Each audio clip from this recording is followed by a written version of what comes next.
Well, now to a shocking hospital mix-up and a man who's in unbearable pain.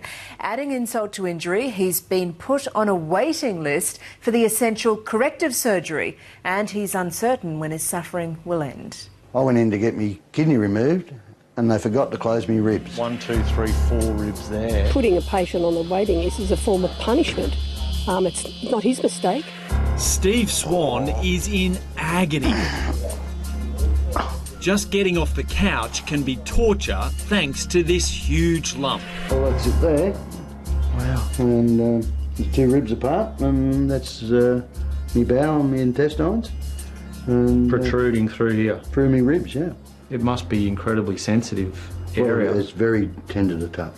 It is very sore. When you get the pain, it's like someone's got a G-clamp on there. And it is excruciating pain. It all started from a kidney stone. Steve went under the knife to have it removed, but the surgeon had to first separate his ribs to get access. The kidney was removed, but Steve says his ribs were left open before he was stitched up and sent home. That was last April, but the pain kept getting worse. 6 months later, a scan revealed this. You can see the rib down the bottom and the ribs at the top, and they're the two. They haven't closed them back up. And what's this hanging out here? It's my bowel. That's your bowel, yeah. Hanging outside there. Yep.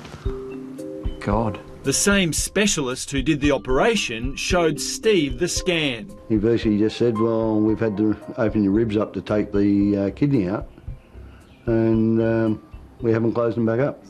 He and wife Debbie were in shock. I couldn't sort of believe it, that they sort of forgot to close up the ribs. And more importantly, like, what are they going to do about it now? You know, they've made a mistake and he has to live every day with pain. And that's the catch. The bungle at Campbelltown Hospital in southwest Sydney was identified 3 months ago. But Steve is back on the waiting list. He doesn't know when it will be fixed. The pain gets so bad, he's even been rushed back to the emergency department, who prescribed him endone, a powerful and potentially addictive painkiller. On a scale from 1 to 10, about 12. It's terrible. In fact, you can hardly walk. He can't sleep in our bed. He has to sleep on the lounge because he can only sleep on one side. He has to have his back against the lounge to support him. All up, he's been admitted to hospital 4 times in the past 9 months. After the kidney operation, doctors discovered he also had a heart condition requiring a defibrillator. He went in to have a kidney operation. He's come out with chronic heart failure. We don't know the answers of why. Well, hospitals are institutions of care. This is an example of a hospital of careless.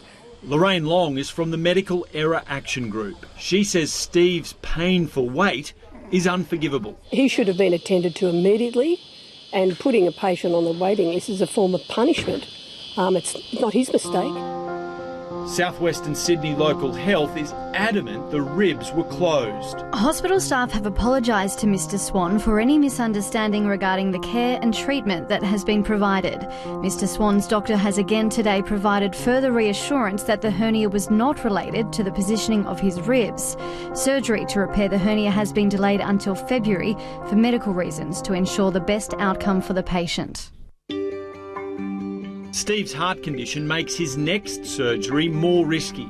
He's already missed 10 weeks of work, battling to front up each day, aided by painkillers.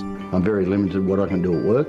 I'm limited to what I can do at home. Once you recover, Steve, you'll be able to... Life is on hold, waiting for a solution and fighting for answers. You speak to one specialist and he blames the hospital, and then you speak to the hospital and the hospital blames the other specialist. That specialist then blames the local GP, and then he blames the heart specialist, and the heart specialist sits there shaking his head. You get no answers. It just goes round in a circle and there's no answers. And you just sit and wait. It's just madness. Let's hope Steve is able to get that fixed very soon. If you know of a hospital horror story, send us an email.